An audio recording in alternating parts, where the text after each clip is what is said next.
It is the 14th of April 2016, and it is the Gamepod podcast from ScreenHogUK. I'm Ben. And Kash? And let's get started with this week's episode. How are you anyway, Kash? You alright? I'm very well, how are you?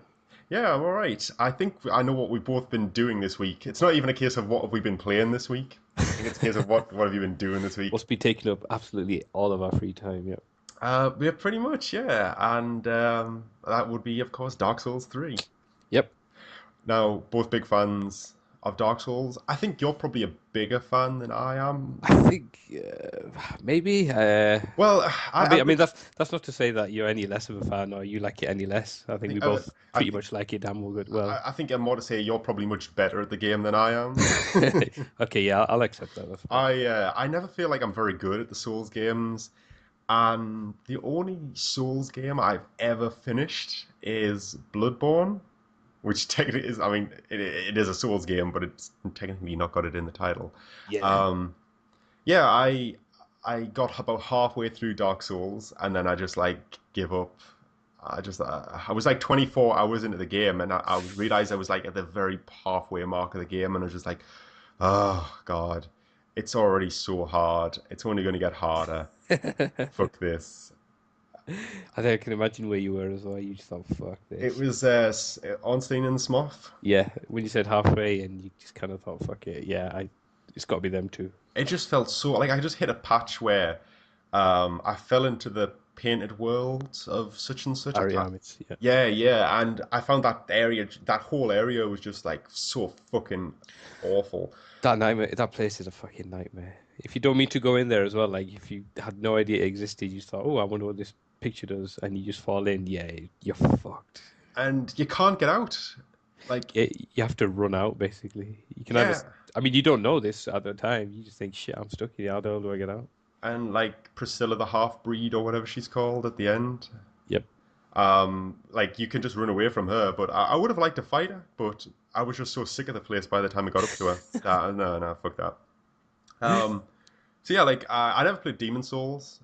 Oh, I love Demon Souls. A lot of people, like I've got a friend, Matthew, who really, really fucking likes it. Like he always says that was his favorite, and that was just so fucking hard. It was probably my favorite, but not because of difficulty or anything. I think it's just the first game that introduced me to the Dark Souls series, and it's obviously the first one I completed. Like, I suppose you could say that about Bloodborne. It's the first one that you complete. It's probably maybe your favorite one. Am I right I in think saying? it is actually, yeah. Yeah, I think it's the first one that you complete. So you're always going to have that kind of accomplishment whenever you look back at the game and think, yeah, that's the first one I completed. But I mean, Demon Souls, my friends, a couple of them had it on a Japanese import, and they were trying to get me to get it, and I couldn't really fathom kind of Japanese imports at the time. Yeah, I think we were talking about this like last episode where we were talking about Final Fantasy and Japanese games, and Yeah. I can Yeah, see exactly where you're coming from. yeah, and also I just thought it's going to be text in Japanese as well. I don't know if there's going to be the English option, but then shortly after they announced there's going to be a European release. I was like, yeah, I'll get that. And yeah, so glad I did. Brilliant game. And then Dark Souls, I didn't think it would improve on it, but it did. It kind of introduced the whole open world scenario and a lot of other mechanics and enemies and different ways of fighting and using sorcery, etc., etc. It's kind of funny because Demon Souls was like a kind of closed level.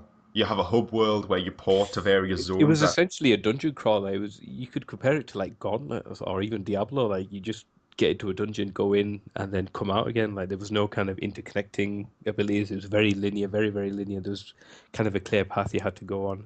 It's But it's kind of faded away with the remainder of this entries in the series. Well, what I was going to say actually is that it's kind of funny because Dark Souls, the original one, was like you say, this completely open world where you're basically plonked in the very center of it, and there's branching paths, Hmm. and it's more the difficulty of those paths that guide you to the right areas in the right order. Yeah, if you don't know straight away, you'll find out soon enough when things just kind of kill you and run here. You just think, yeah, I'm not supposed to be here right now. Well, fucking hell! When you get dropped in the Firelink Shrine in the first game, the first path I wandered down was the one with the skeletons, Yeah, that's the one I went to as well. and fuck me, I was like, I was fighting them, and I thought, oh my God, these are so tough. But like at that point I didn't really know anything about Dark Souls. I just knew that it was a hard game, so I thought, oh well, this must be what it's like. Yeah, this is how it is. Yeah, this is what it is.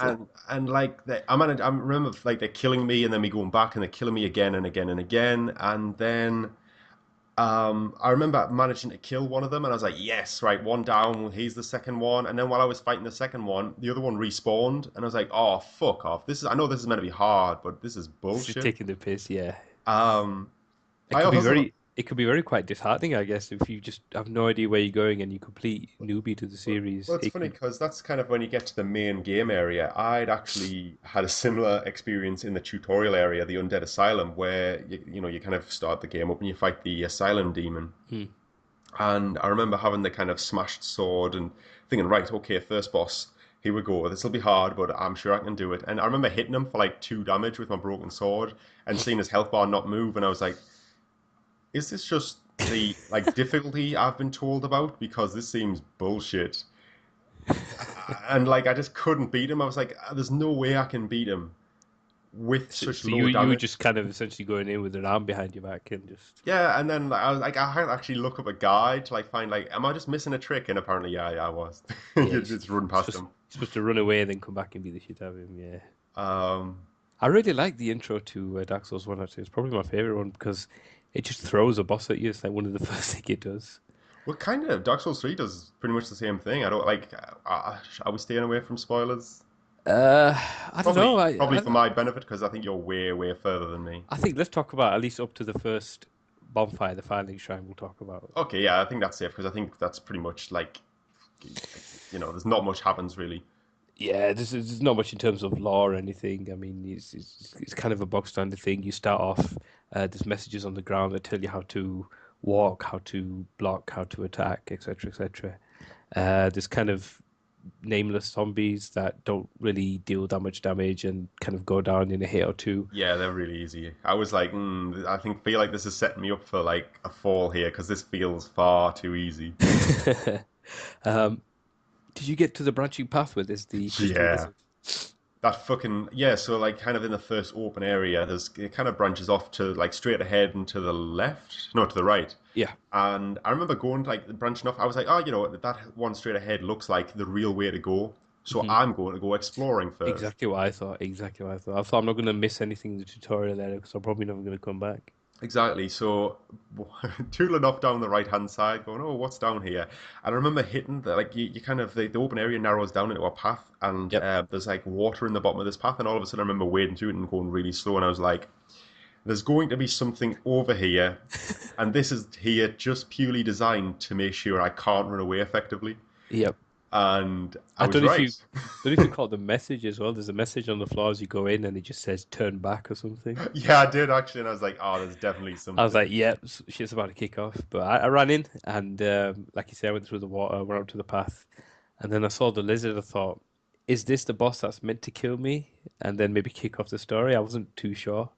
Yeah. Because I remember in Dark Souls 2, there was those two kind of Cyclops goblin things at the. Oh yeah, I fucking hated those things. You had to fight some later on in the game, and they were just like this impossible enemy for me. I just could not fight them.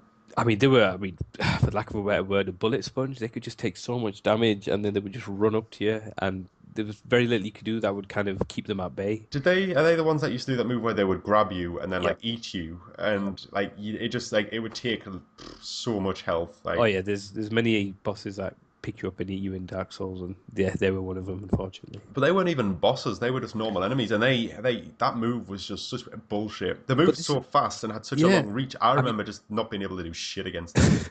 this is the thing. You see one of them and you think, all right, maybe I can take him because you're in a kind of a wide open area. But as soon as you get down there, there's another one hiding behind a wall. Yeah, And it's there like, is. for fuck's sake. But I thought this was what's going to happen here. But anyway, carrying on to the Crystal Lizard. Do they not in those two kind of Cyclops troll Yep. things? Do they not guard a path to a new area that you're meant to come back to later in the game? No, they guard a coffin that changes your gender. That's pretty much all they guard. Oh God, really? Yeah. I thought there was something interesting down there.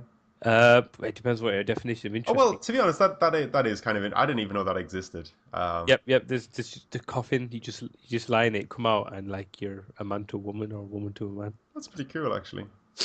As far as I know, there's nothing else. I mean, it might have changed in Scholar of the Last Sin, but I never picked that one up. But yeah, as far as I know, they just carry the gender switching mechanics. Oh well, fair enough. But yeah, the crystal lizard in Dark Souls 3, like I just saw it and I was like, oh shit, that looks nasty. I'm going to turn back now. And I remember, like, soon as I turned back, it just like locked its eyes on me and started running. So I started wading through that fucking water, and I was like, I knew this is what this is for. And I was thinking, this is obviously here's a gateway to its aggro zone. Bullshit!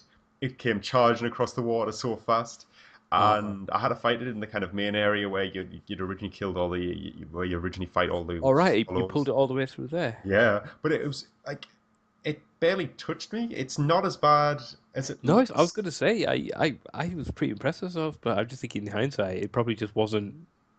I mean, I've encountered a couple more since, and I just think, yeah, they're not that bad of an enemy actually. Once you know what they're doing, there's one you have to fight in maybe a narrower area that's a bit more tricky, Oh, really? but it's no way kind of more difficult. Like, there's no way I thought I'm gonna die, I'm gonna die. It's just kind of managing the space and looking out for the attacks and stuff. And I mean, it was well kind of orchestrated what attack he was gonna do, and you Yeah, could just kind of it tell, okay, was so I'm gonna move away now. And it's almost like a good little tutorial in itself. But I think for absolutely new people to the game, it's a bit of a brutal kind of intro.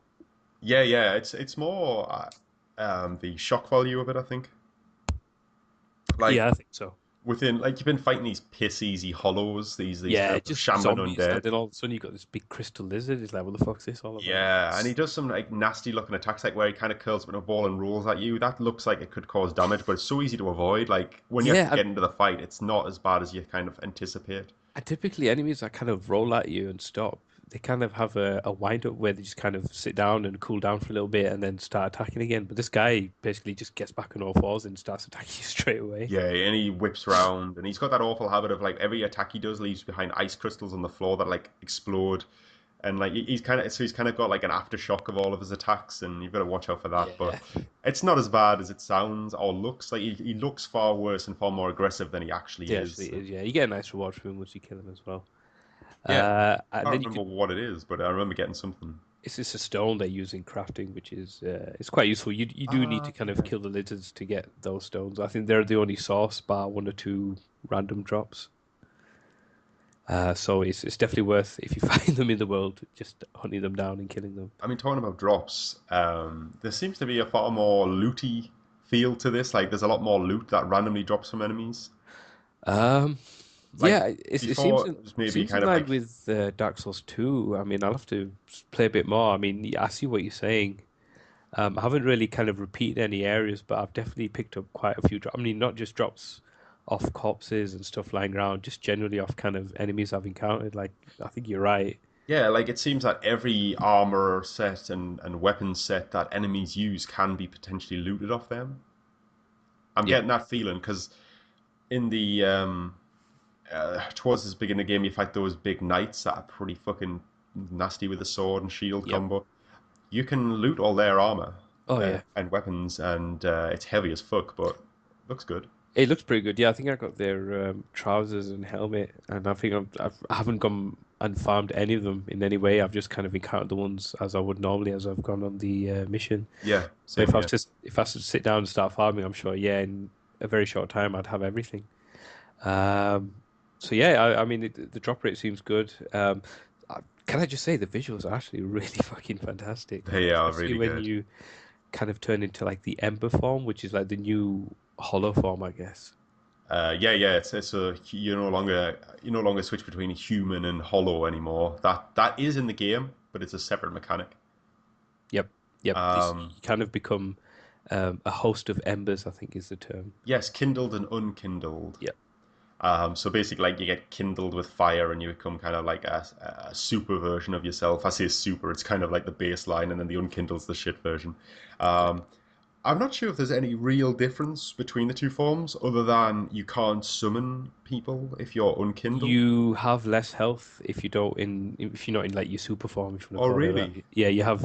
It's it's not that much to be fair It in didn't look difference. much. I heard that that you did have less health, but when it happened to me, I was like, it doesn't look like I've lost anything. In the previous Soul games, I mean not in Bloodborne actually, but in definitely Demon Souls, and Dark Souls 2, when you die and you're not in like your hollowed unhollowed form, you have like an indicator on your health bar to say this is the max. If you I want more, you need to kind of I get don't think that was in Dark Souls. It was definitely in two, but I'm pretty sure it wasn't in one that because was I I, remember they brought it back from Demon Souls into two.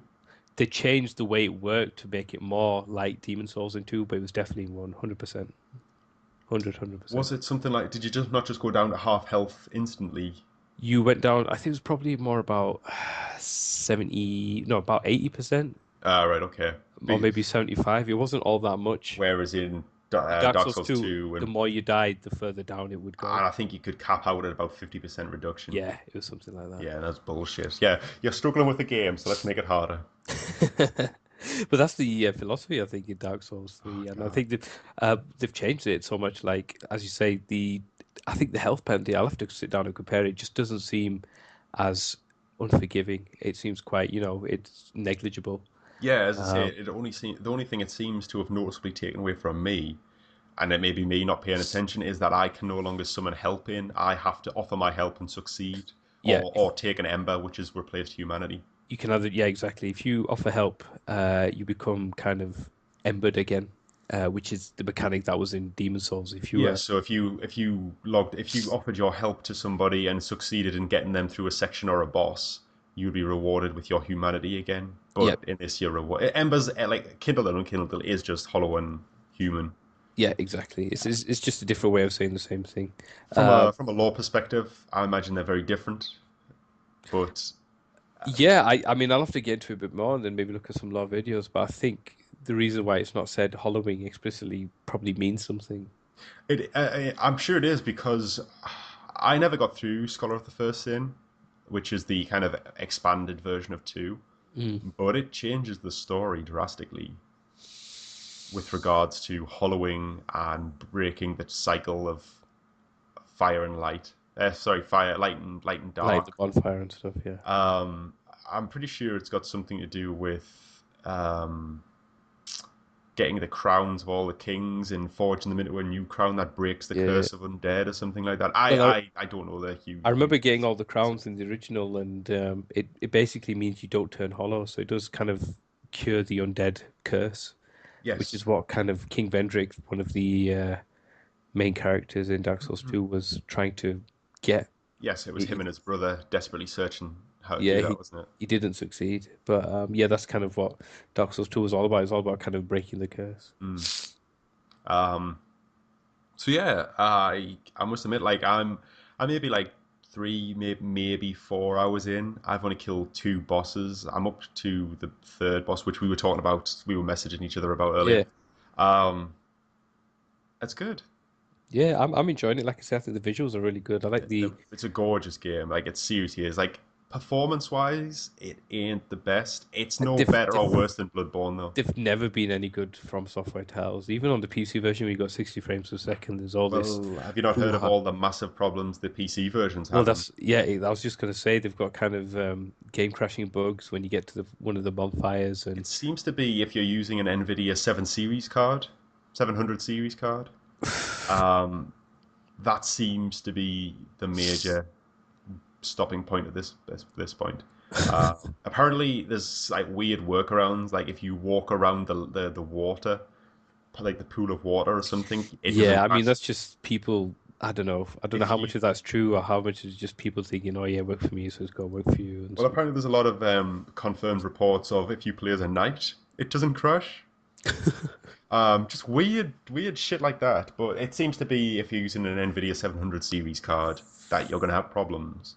Mm. And there was some kind of vague news stories floating around about a patch 1.1 that was going to address the PC issues, but nothing's ever confirmed that, and it's never materialized. So it looks like that was bullshit. Yeah, I hope they bring out something soon because I mean, it's just a shame if you buy a game, any game, and it just doesn't perform well, and you've one of those unfortunate people who have one of the cards that causes the issues. And I mean, testing on all these different platforms and having all these cards is very difficult, and you can kind of forgive developers and publishers for skipping it out, but I mean, when you get a problem like this, it just causes like such a huge When it's such a backlash. obviously glaring issue that happens 10 minutes into the Yeah. game, it should not have been skipped. And forgive my ignorance, but isn't like on NVIDIA 700 series a fairly common kind of mid-range I would have card? thought so. I'm not into my graphics cards as much as I used to be, but yeah, I would have thought there's kind of a plenty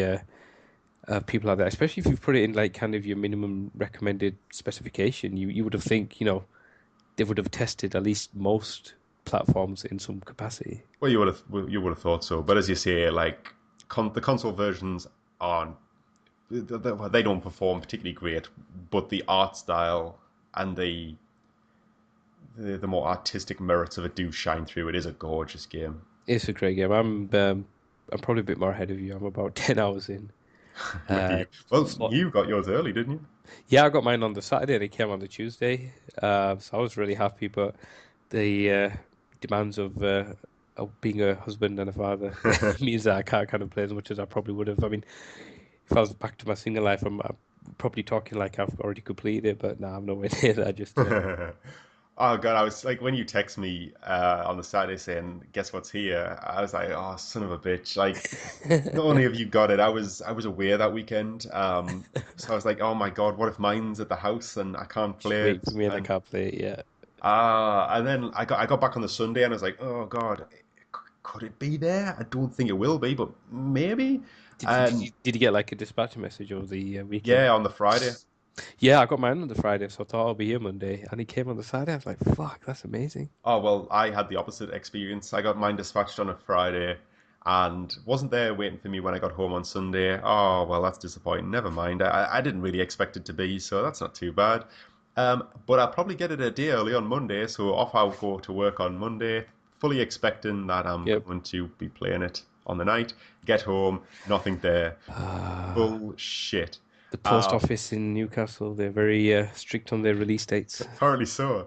And I was like, I was so disappointed. I was so sure that it was going to be coming. I was like, hmm, maybe the neighbor's got it.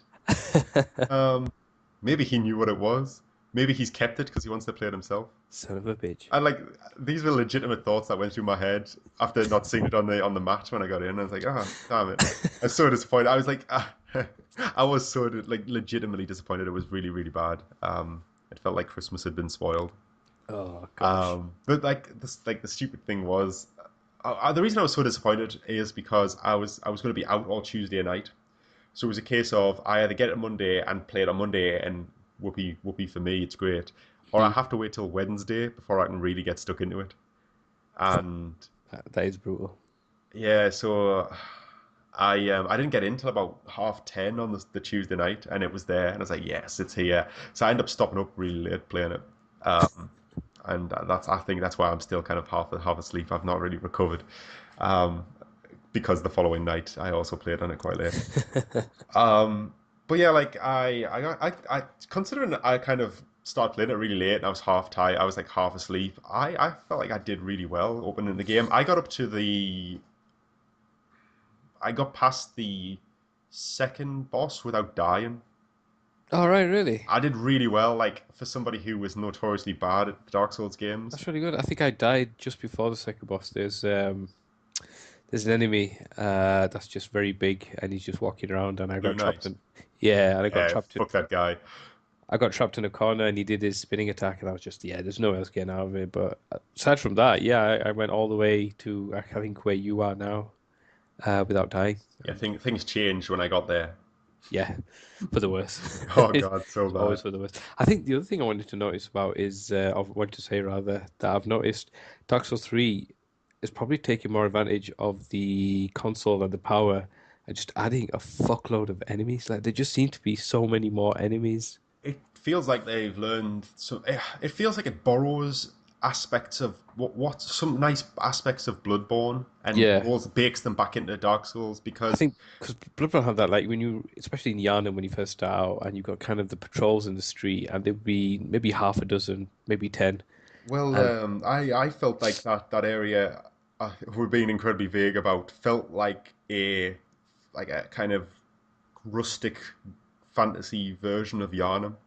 yeah, God, I know we've already got against what we're going to say. We said we're not going to go past the Filing Shrine, and I don't think we've talked about much before the Filing Shrine, except the Crystal Lizard. Um, but you're right, there's a shit ton of enemies this time, and combat feels like it has a little bit more snap to it. Like Bloodborne, it feels slightly more aggressive. It feels like it almost is more open to alternate styles other I than wonder, sword and I shield. wonder how much of that is intended and how much of that. I think you and I have just been playing so much Bloodborne that we're just that much more aggressive. Like in the previous Dark Souls games, I used to be very cautious, have my shield up and dodge backwards or to the side. Now I'm dodging most of the time forward. I do that all the time, and I just feel like, is this a bad habit? Because No, it's worked out really well for me. There's a yeah, couple of yeah. like optional bosses and even regular bosses that I've been doing that tactic and it's worked out perfectly. And I'm like, I guess I've been doing it wrong all this time or something. And I think Bloodborne's just kind of got rid of that habit for me the Well, hard way. I feel like I was always much better at Bloodborne than I was at Dark Souls. The combat in Bloodborne just really clicks for me. It's fast, it's aggressive, it feels. I don't know. I just feel like my skills carry over to that better. Like I feel like I'm always somewhat clunky on Dark Yeah, Souls. it's definitely. Not that Dark Souls is clunky. I just feel like I am like I in think it's Bloodborne. so much that you've got a shield, whereas in Bloodborne you don't have a shield, so you can't rely on that as your defense. Well, the So thing you is, have. in Bloodborne, I managed to get parrying down with the gun. Like, I just managed Mm. to get that down. I could parry so much shit, and I don't think I've ever had a successful parry in a Dark Souls game. Yeah, I've had to relearn parrying. I used to be a master on Dark Souls 1. I could parry like bosses, like no problem. But here, yeah, like you say, with especially the early enemies, I just went and kind of tested out a little bit, and I was getting a really, really low kind of return rate on my parries. So Yeah, I just fuck them up constantly.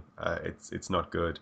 I'm actually really tempted to like legitimately try running with like dual wielding swords or something. well, it's funny that you mentioned that because this fits into kind of the other aspect and the other gameplay mechanic of Dark Souls 3, which is the focus meter or the focus attacks.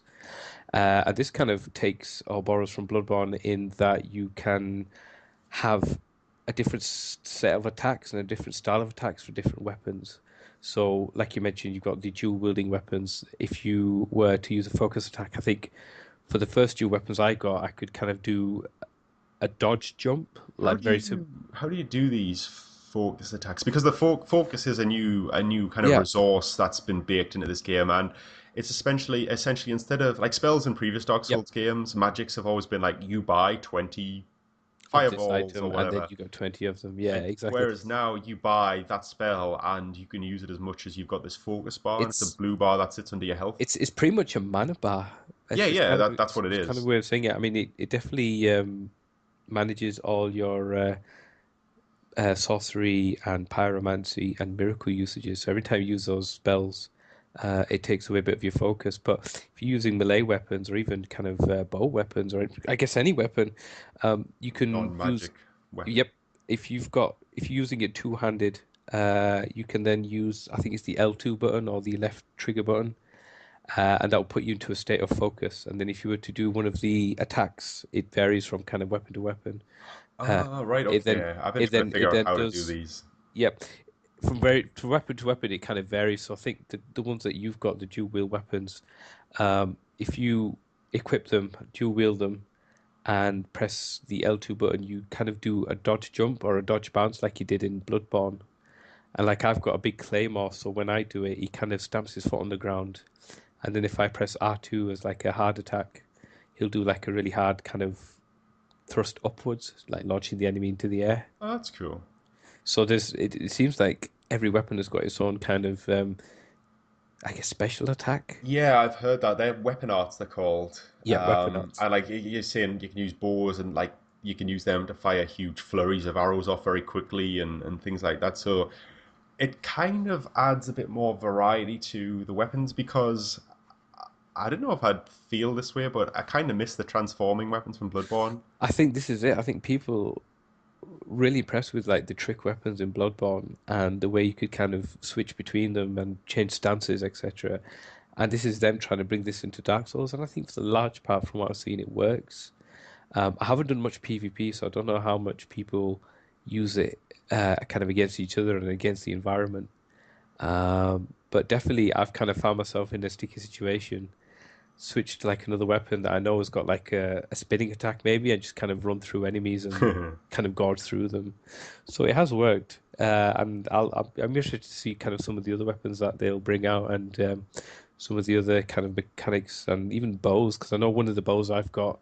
It does a charge shot, and even if the enemy is blocking, it'll go through the block and kind of hit them, which I Oh, think is that pretty could be good. good. Yeah, But I mean, talking about weapons, there's a lot more variety here very early on. Like I always felt with Dark Souls, you had to play like you had to play through the game first, as the game kind of wanted you to. So maybe in the last 20% of the game, you could actually start specking into something like how you wanted to play with weapons that you wanted to use. Hmm. Whereas this one, and then you'd kind of have the more variety that on the new game pluses. Yeah. Whereas in this one, I feel that it's thrown a lot more options my way a lot earlier on. Yeah, I think so. I think that's fair to say. I think you do get a lot more range of weapons, as you say. The enemies drop a heck of a lot more. I mean, even if the weapons aren't good, it'll give you a good indication of what kind of weapons to expect and kind of their strengths and weaknesses. Yeah, it's a lot of returning weapons from previous games as well. Yeah, this seems to be a lot of fan service in the game, not just in kind of with weapons, but with armor, with story, with lore. There's a lot of Certain characters. yeah, yeah, and I'll try not to kind of spoil it anymore. But yeah, especially in like as you go around and as you explore the environment, you'll definitely kind of think, "Well, I've seen you before, or I've seen this before." I even got a new weapon yesterday from killing a boss that was it's essentially one of the weapons returning from Dark Souls, and is Oh, my favorite. really? Yeah, it's my favorite weapon in Dark Souls 2. So I'm just kind of changing my spec to kind of use that weapon now. So I'm getting quite excited. Yeah, so I mean, we said we could talk pre-Fire Link Shrine, which is kind of the first bonfire you come to in this game. I mean, one thing we said about Dark Souls 1 earlier is that you fight a couple of enemies and then you go straight into a boss, Yeah, even if it's a fake out boss that you're meant to run past. yeah, This game kind of steps that up, and I think you kill about between 4 and 5 like easy kill zombie things, and maybe that crystal lizard yep, dog thing, and that's optional and probably scare a lot of people off. But as soon as you get past them, you are fighting a boss, and he ain't no asylum demon. He's actually like a legitimate yeah. threat. It's just like a knight in shining armor, really. I mean, you find kind of a few more enemies as you get up to him, and they kind of teach you like range weapons and kind of enemies that kind of ambush you and stuff to look out for. Oh shit, That's a yeah, good there little. is kind of two sections to that. Yeah, sorry, it's not This, quite as low as 4 or 5. It's probably yeah, more like 10. yeah. This I think that's quite good because it sets you up to like what to expect with the environment and checking corners and checking behind you and things. But yeah, as you say, you get into kind of a large open area, which is always a good indication. And then you engage the boss, and it's really I think it's a really good fight actually for our first Yeah, it boss. was awesome. And something else Dark Souls 3 borrows from Bloodborne. I don't think the other Dark Souls did this, not at least not as a kind of regular thing, but bosses now have phases. So as you get bosses down to certain levels of health, their fights will like dramatically change. I think it's probably more prevalent in Dark Souls 3, but definitely Dark Souls 2 had it, and sometimes I mean Dark Souls 1 on Steam and Samo had his phase, didn't it? If you kill one, you kind of get the super version of the other one. Yeah, but I always felt like it seemed more like a gimmick of the time, whereas in Bloodborne, I think pretty much every boss shifted into more desperate tactics as you kind of got them closer to death. Yeah, I mean it was definitely there in the other Dark Souls games, but like you say, Bloodborne kind of yeah, it would make it more obvious. Like enemies would kind of it I it don't know, became like more of a standard boss design principle. Like, yeah, I mean Gascoigne is a really good example in the sense that he kind of transforms into like a big werewolf oh god, vampire beast thing. fuck that guy. The Bloodstarved beast would kind of become really souped up and really hyper and start chasing you down. Oh god, that thing. Yeah, Ah, and a lot yeah. of I remember one of the bosses in the dungeons. As you fight it, like a giant worm would just sprout from his head as again. Oh god, yeah, I know what you mean with that. Is that the bloodletting beast?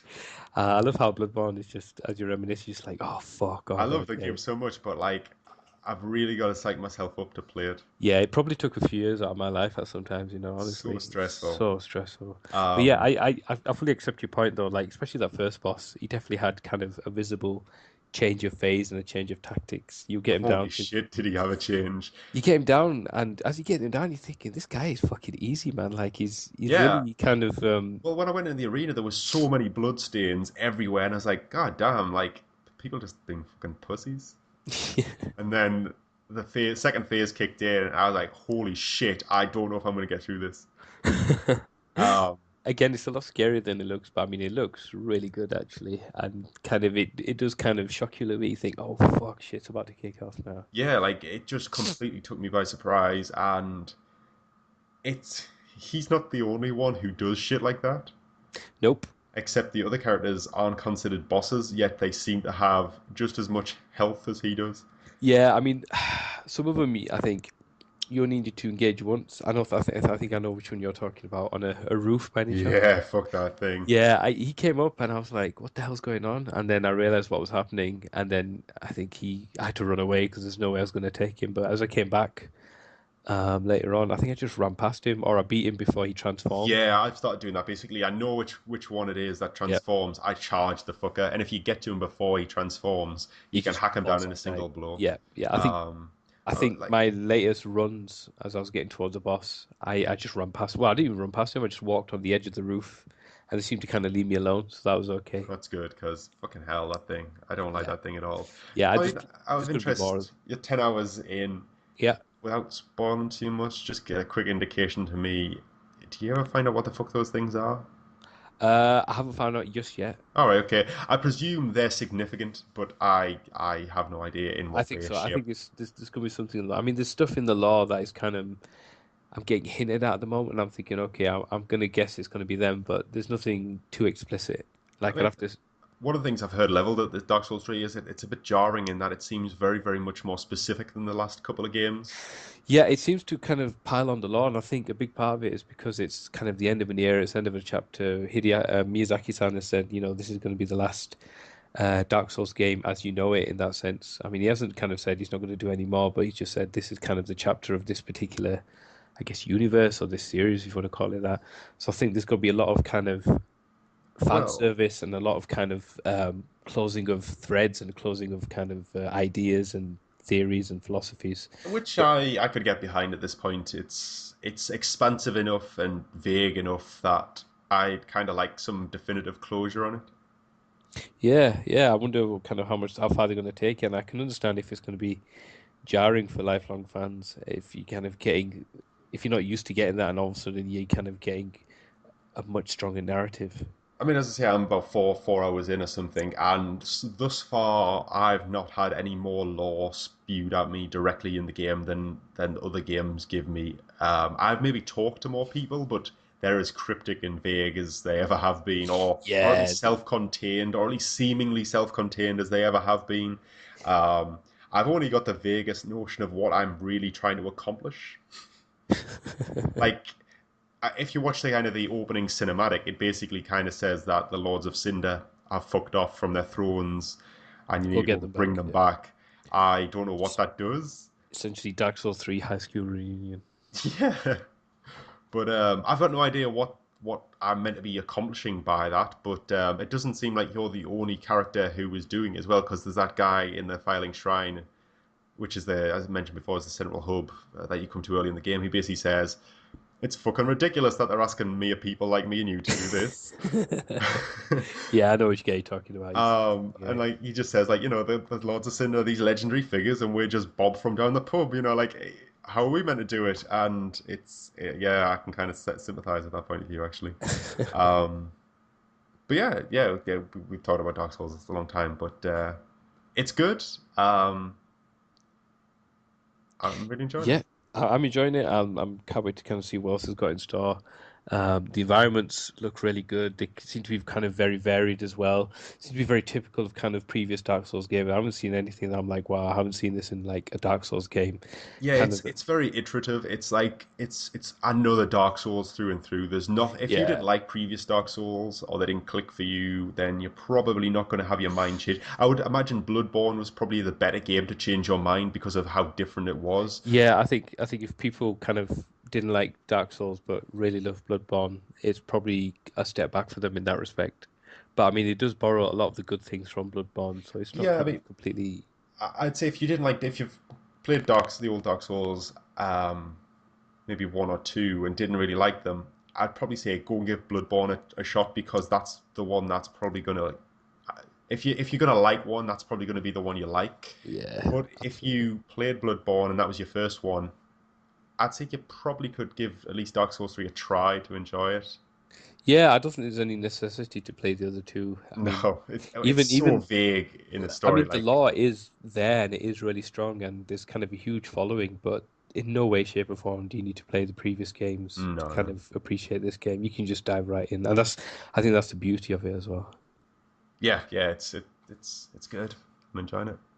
Yeah, I actually, of course, I always appreciate your company, but I kind of didn't want to record tonight. I was like, I'm going away this weekend, so I'm not going to get to play it till like at least Sunday again. And I was like, I wish I was just playing Dark Souls tonight. Didn't well, play I kind of want podcast. to talk as much as possible and as quickly as possible to get back on it, so I'm dying just as much as you, mate. Yeah, I'm sure. It's just it gets under your skin, man. It's good. So shall we move on to this week's news, such Yeah, as it is? Slow week. yeah, slow news week, not much. Well, not Everyone's as playing exciting Dark as last Souls. week. Yeah, yeah, everyone's playing Dark Souls probably. Not enough. No, nothing's happening except Dark Souls. So yeah, I was looking through the kind of what's been happening this week, and not that much of interest really. I gotta say, it's kind of just been like general bullshit. Just real life, basically. I think I already know the answer to this, but did you take part in the Battleborn beta over the weekend? I didn't. No, no, no, no. So that's the end of that. Yeah, so I like Battleborn's kind of Gearbox's follow up to Borderlands. Like it's their next big franchise that they're Yeah, pushing. I mean, I'm not quite sure what to make of it. Is it kind of a MOBA or is it more like It's Team Fortress? it's a hero shooter, probably similar to Overwatch, what Blizzard are currently, Okay. but rather than being kind of that objective team shooter like Team Fortress, it shares more MOBA elements, but it's also got like co-op missions. It seems to be like a MOBA, but with story elements that you can play co-op missions into. We really should have played the beer. Um, I'm I feel sorry. like that's probably a better description than somebody who hasn't played it has any right to say. I But think I think I knew the beat was coming out, but I was just completely occupied with Dark Souls 3. yeah, So that's exactly why I didn't play it. but yeah, I only wanted to bring it up first of all to see if you'd actually played it, and second of all to say that pretty lukewarm reactions online so far. Hmm. Did you like Borderlands? I did. I haven't admittedly played the pre-sequel. Borderlands 2 was the last one I played, but I played a little bit of the pre-sequel in the Handsome Collection. I didn't complete two. I mean, I love one. Don't get me wrong. I got all the expansions, and I really like one. Two, I don't know. It just didn't melt for me. But I I enjoyed it. I did I've enjoy it. started to like 4 or 5 times and never got like I think I've only ever got like 75% of the way through it and then just burned out. Like it just seems like a long game. And it seems really weird because the reactions of people online, they just seem to think it's kind of superior to the first one, and it's the only game they ever fucking play. And I'm just like, are we playing the same game, really? I mean everything I've never played the first one, but everything I've seen suggests that it is kind of that it was kind of like the realization of potential that the first one had in the sequel. Yeah, I mean the first one, honestly, it was probably one of my favorite games last gen. It was really enjoyable, especially good with friends. And I think if you play these games alone, it's very boring. And I think it's probably, like you say, you can get burnt out very quickly. But if you've Mm. got people to play with, whether they be randoms or kind of friendly friends that you know in real life, it changes the game. Just like Diablo, really. It's just Diablo with guns. Yeah, it is. But I prefer Diablo. Yeah. I don't fucking love Diablo. But So yeah, Battleborn. That was Battleborn kind of seems like a MOBA with that's kind of 2 steps to the right of Borderlands in its it just zany humor and I just think, and I don't think it's Gearbox's fault. It's just very bad timing. Like we've got Overwatch, which looks kind of really fantastic, I think Overwatch is gonna be fucking awesome. I'm and so looking forward to it. there's this huge kind of marketing behind it, and like little snippets of lore and stories, and Did you see the CGI movie that Blizzard released? there's been a couple of them. Yeah, they're all Yeah. really good. I don't know the name of it, but the one I'm thinking of is where is it Widow, the sniper's trying to kill that robot? Widowmaker, I think it's called Widowmaker, yeah. I'm And Alive or something like that. yes, yeah. My God, I thought like shit. This looks like something like Big Hero 6 that Disney did the other year. It just looked so fucking good. Yeah, I like the one before that where Winston's in his little lab.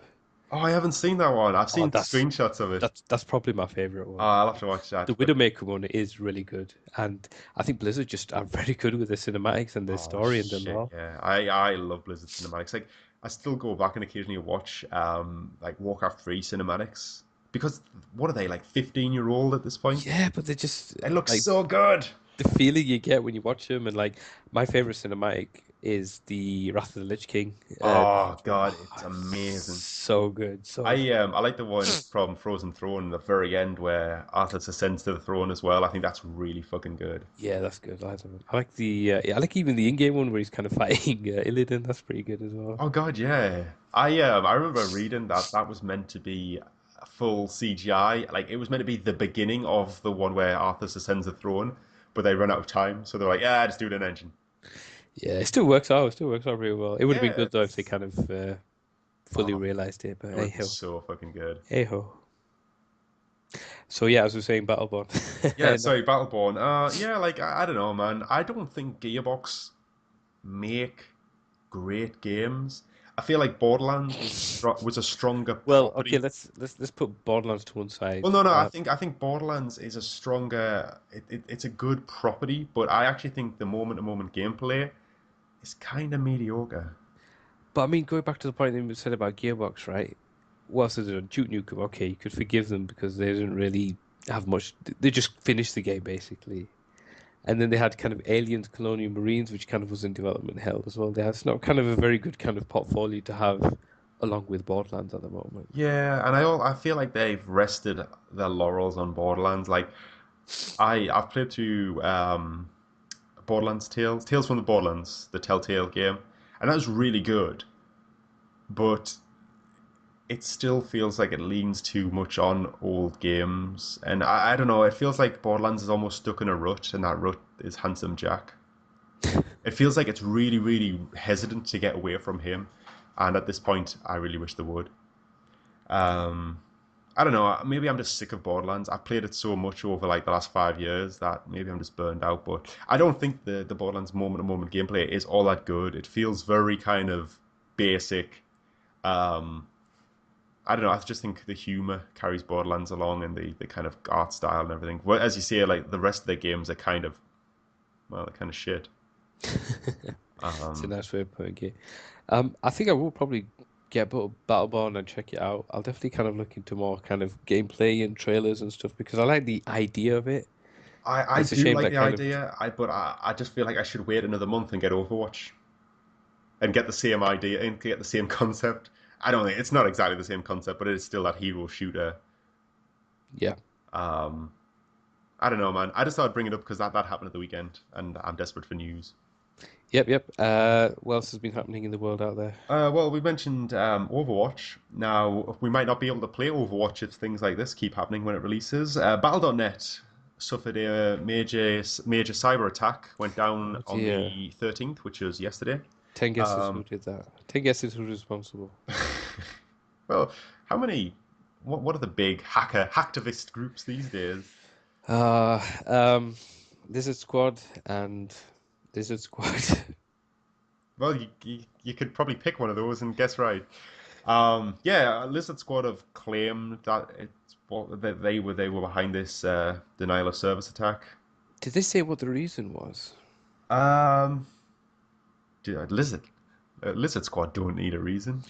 I don't know. I mean, what was the other kind of thing that they attacked? And it was, I mean, it wasn't a noble reason, but there was a reason nonetheless why they did it. It wasn't just kind of them Oh, arbitrarily yeah. attacking. Sorry, I found the reason. It's Blizzard ordered a cease and desist on a private World of Oh, Warcraft server. fuck off.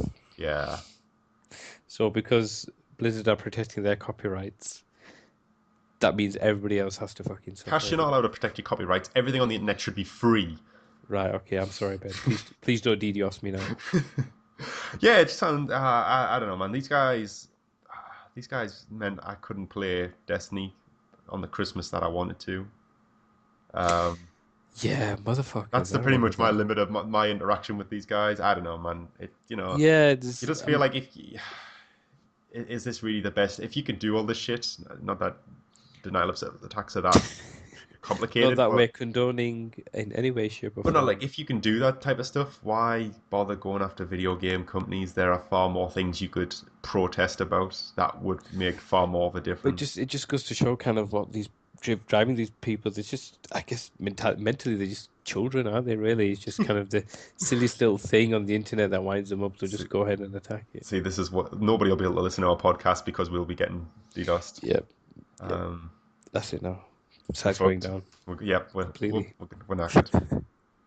Um, Other little snippet of news, not really huge news, it's more of a rumor, in fact, but I know both of us have played it. The next expansion pack for The Witcher 3, Blood and Wine, which has, well, it was meant to come out quarter 1 of 2016, but was pushed back. CD Projekt Red promising it's going to be an old school expansion with about 20 hours of new content. Yep. Because you know what, I was just thinking, sitting there the other day, and I was just thinking to myself, God damn, The Witcher 3 isn't long enough. Were you really thinking that? And shit, goddamn, it took me like 4 months to finish that game. Like, I loved it. I'm like a huge fan of fantasy, especially fantasy like done well, modern fantasy, which is dark and kind of Yeah, gritty. that really is done well. And it's such a good realization of that type of genre. And even me, even I, by the end of it, was just like, oh my God, fuck off, girls. I just want to finish. So you don't fancy spending another 20 hours with him? Kind of do. I don't know, man.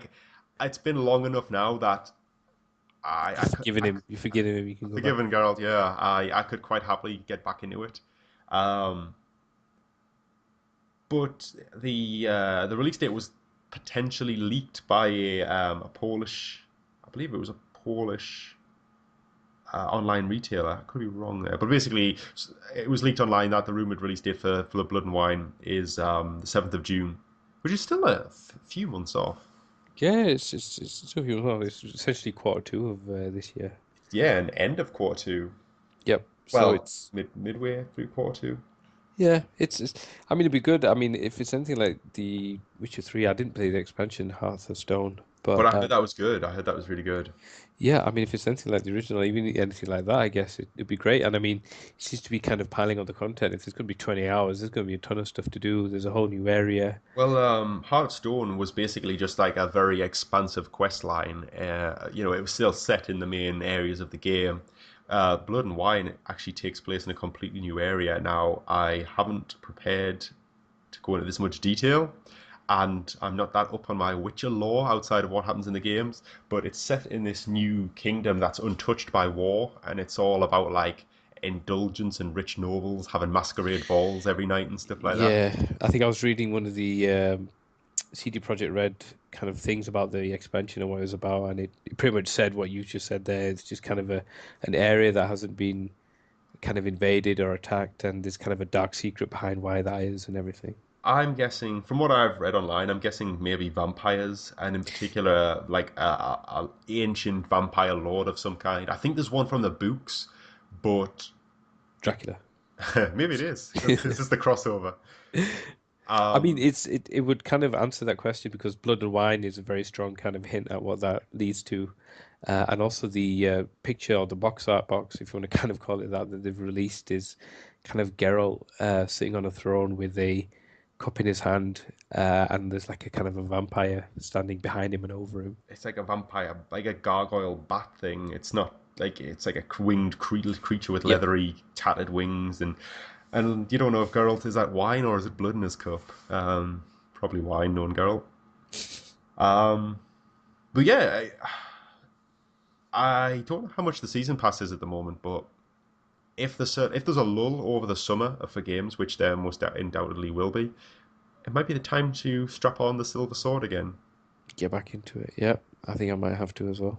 Talking about strap-ons, who did you end up with? Are you a Triss man or a Yennefer man? Um, I'm probably a Triss man, but I went with both, and then it blew up in my face. Oh man, that's so good. Um, I was actually shocked that that actually happened. Like I think that's amazing. I love that ending. I was like, fuck yes, I'm gonna get a threesome. This is amazing. And then it's like, which nope. is which would have been exactly Geralt's thought pattern. Exactly, you are girl in that moment. You just think, fuck. Lost it all. Lost Here's it a all. question then: If you were you siding more with Triss throughout it, or were you just banging them both? Oh, it's strictly kind of sexual. Because there's parts in the game where like it's like, oh, hello, Yennefer, I haven't seen you for years. Let's fuck.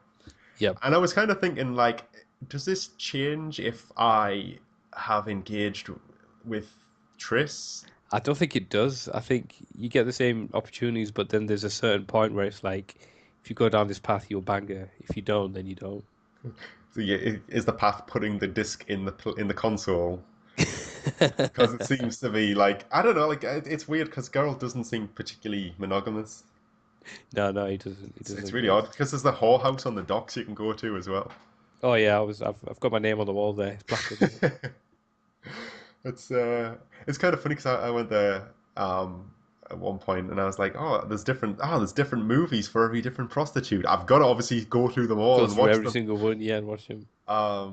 So it's good. But yeah, I'm definitely down for more of The Witcher because CD Projekt Red.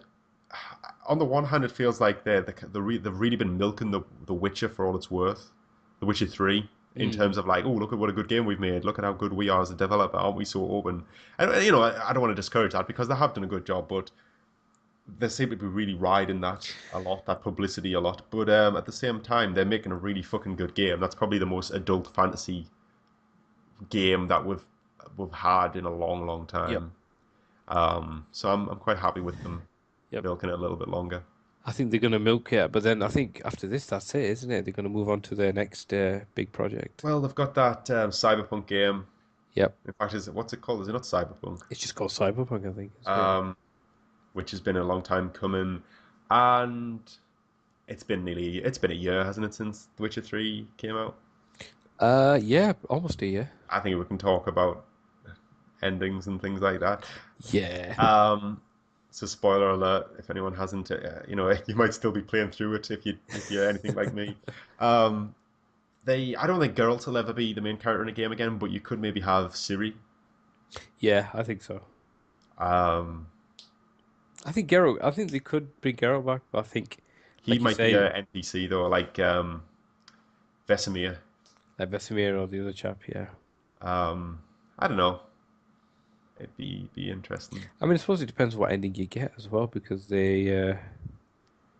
because the endings kind of change. Like there's one ending where Ciri Yeah, doesn't come back at all. There's one where she kind of trots off and joins her daddy, and then the other one is like, I guess, the better one where they go off together in the sunset. that's the game I want is Charles Dance Simulator. I just want to be Charles Dance, like being stern with people and telling them, like, just ordering them around. I think that'd be really funny. There you go. Get yourself on Kickstarter. I'm I sure you can hope make I it hope happen. that's the third expansion pack.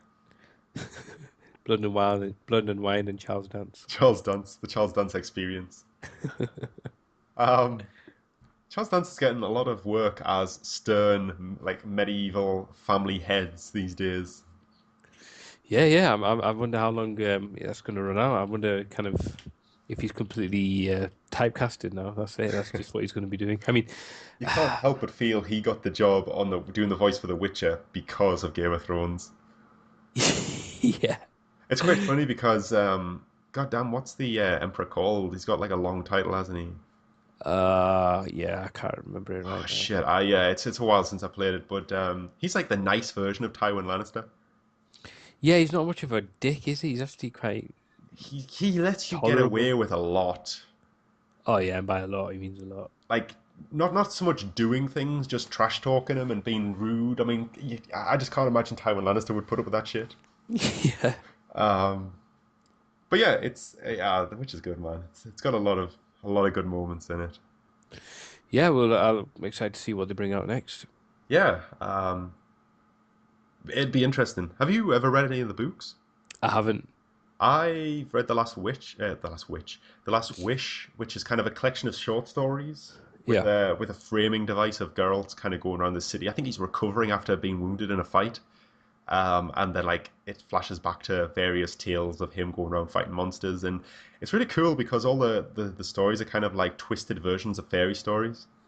So like there's a Beauty and the Beast story where the beauty is indeed the real monster. Okay. I and mean, there was a lot of things like that that. in Dark Souls in the Witcher 3. There's a lot of that in the Witcher 3 with kind of certain quest lines, and even at the end where you rescue Ciri from kind of the Misty Island, Snow White, the Seven Dwarfs, isn't it? Yeah, yeah, yeah. It likes to do that. It likes to play with kind of pre-existing fairy tales and folklore and twist them a little bit. But yeah, it's I enjoyed The Last Witch. Oh my God, I cannot say it. The Last Wish. That also has the story of where Geralt meets Yennefer for the first time, and there's actually a quest in The Witcher 3 called The Last Wish, um, which is kind of linking back to that original story in this compilation of short stories. So I thought that was quite nice. But I've also read the first book of the main books, which is the kind of novels that follow on from each other, and that was The Blood of Elves. Oh yeah, And Ciri's a little girl in it, and I didn't really enjoy it that much. fair enough. Ciri just felt like she just felt like Arya Stark Coolness. without any likable traits. She was Oh just this dear. irritating tomboy. I want to do this. I want to be a witcher when I grow up. I'm cool. I can do all this stuff. You never, you know, You never let me I'm do not a kid. anything. You treat me like a kid. Blah blah blah. And I was like, I just can't bother with this. No, Um, you're not a father. You can't relate. That's what it is. yeah, that's obviously it. So yeah, I didn't get any further than that, which is a shame because I'm under the impression that the later ones, especially, maybe get pretty good. But there you go. I might come back to them eventually. I don't know. Fingers crossed. It's really weird though because I didn't actually read that book. I listened to it on audiobook, and All right. it's quite hard to get used to it when you already have voices for the characters off the Oh games. yeah, I suppose if you've kind of got that in your mind, it's very hard to. It wasn't Charles Danton narrating it, wasn't it? Oh my God, that would have been so good. Yeah, I suppose if you've got an idea of what Gerald sounds like and it's some guy just doing a deep voice, it's just going to be a bit. Yeah, and I listen to a lot of audiobooks. I subscribe to Audible, Oh yeah, which is really good. Like I have quite a long commute. It's about like it's anywhere between like half an hour and an hour to work, depending on traffic there, and then another one back. So I can be in the car like up to 2 hours a day, and I never really read, but there's a lot of books that I'm quite interested in. Like I just never find the time. I'm too busy playing Dark Souls, and so I just thought I subscribe to Audible. Like it's like £7 a month, and I get an audiobook every month, and it like that audiobook usually lasts me the month, so I'm never really out of stuff to listen to. But yeah, I normally don't have a problem with it because I normally am approaching franchises or books with a completely open mind. yeah. Whereas this, I just found it really awkward. I was like, that's not Triss. She's got an out of place American accent. Excuse me. Um, but yeah, goddamn, this Blood and Wine story wasn't even a big bit of news. It was something I dropped in because I thought we both played The Witcher. Yeah, we've talked about it for like 20 minutes. There you go. It's just testament to kind of how good The Witcher is and how good the expansion should be. Yeah, because like we didn't really do anything throughout 2015. I feel like there was a lot of good games that we never talked about properly, and that was one of them. Yeah, it's playing catch up, isn't it? I guess we'll have to do a retrospective maybe Oh, one I time. really wanted to in like January, February. I just never got round to organizing it. And by the time I was in a position to start recording properly again, it was kind of like, it's not really worth it now. It's like fucking March. Like, it's too far into the new year to reflect back on the previous one. So I will just have to keep bringing them up when we can. So like, we'll probably Yeah, yeah. I mean, unless we can find a better way of getting out of our system, I think. we'll probably just rehash things anyway. Yeah, why not? That's what Yeah. we're known for. So I can't remember if we touched on this last podcast. But Evolution Studios, recently famed for creating Drive Club and making Sony racing games such as MotorStorm. I can't remember the other franchise actually. I'm not a big racing guy, No, I think the only ones I know are MotorStorm and Drive Club. but yeah, they've been making games for Sony for a long time. Kind of first party, fairly big deal in the racing game circuit. Well, Sony shuttered them the last couple of weeks, completely shut them down. Looks like I, Drive Club was never the hit they wanted it to be. I know it had a lot of problems, delayed. We never did get that full free version on Plus. Or did we? Or was it just a case of I just didn't give a shit by the time we got it? I think we I think we did, but it's very watered down. Yeah, we were always promised a game that was robust enough to platinum the game with. No, we didn't get that. We definitely didn't get that. No, no, no, no, no. Uh, We got t- got a nice discount. I think you can get the game for like a tenner, and it's, yeah, it's it's worth it. God damn, it's a great game. Don't get me wrong. you It's got it, have you? Yeah, I've got it. I really enjoy it. I mean, I'm not a huge racing fan guy, but I've got Gran Turismo in the past. Played Colin McRae's as well. I think racing games are quite good with your mates around, like do a lap and pass it on and stuff like that. And Yeah, I can see that. but yeah, Drive Club looks and it feels really good, and the cars look fantastic, and the weather effects are good, and the I know track. it's had a lot of upgrades over its lifespan. Like the was it the weather effects upgrade introduced a Yeah, shit ton of engine upgrades that pretty much made it look like a new game. yeah. I mean, the rain effects on kind of as you're driving are kind of you just think, shit, man. It's like I'm almost driving this car because they kind of scatter across the screen as you would at high speed, and the way that the windscreen wipers interact with it and everything. Um, but I mean, I came into Drive Club quite late, so I guess I didn't really suffer from the problems that many people had. And also, Drive Club has had bikes as well, so now there's motorbikes you Oh can yeah, kind of. I've seen that. On offer on the PSN store. Yeah, yeah, it's like an expansion, so you just get motorbikes as well. And I haven't tried that.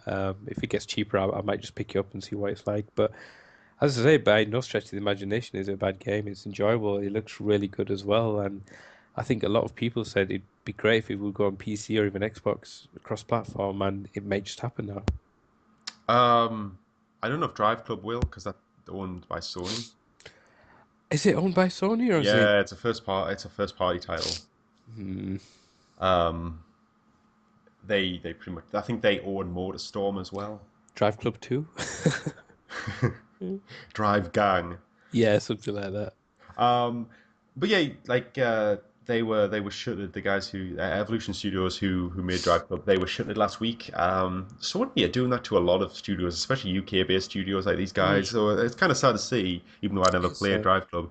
But the kind of silver lining in this cloud is that Codemasters, who are famed for their own driving games such as Colin McRae, Dirt, um, fucking Micro Machines, mate. Micro Machines back in the day, goddamn, Fuck, I love that game. I I had fucking Micro love it. Machines Turbo 2, I think. It was the one on the Sega Mega Drive where it had extra control ports in the cartridge, so you could have four-player local. Oh, that's so mental. I just remember it's such a good game, but it's so like it tried to sell you so much on the multiplayer aspect that the instruction manual came with like a bundle of invitations to send out to your friends to invite them to a tournament.